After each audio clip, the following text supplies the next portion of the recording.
Hi everyone, this is the Ouachita Baptist University chapter of the American Chemical Society. And today we're gonna be doing the invisible hand experiment. First, we're gonna mix up baking soda into warm water. And then we're gonna mix turmeric into some hand sanitizer.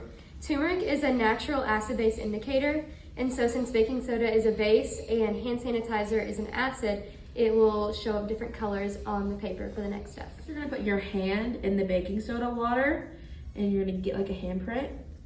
You're gonna shake it off a little bit and then you're gonna put it on the piece of paper.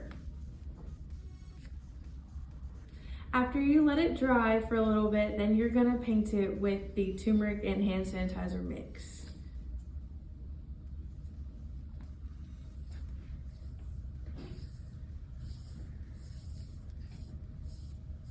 As you can see, it's changing colors.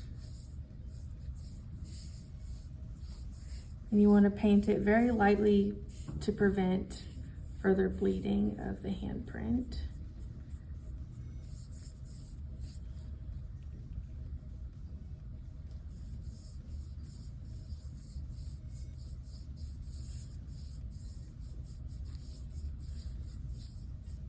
And there you have it.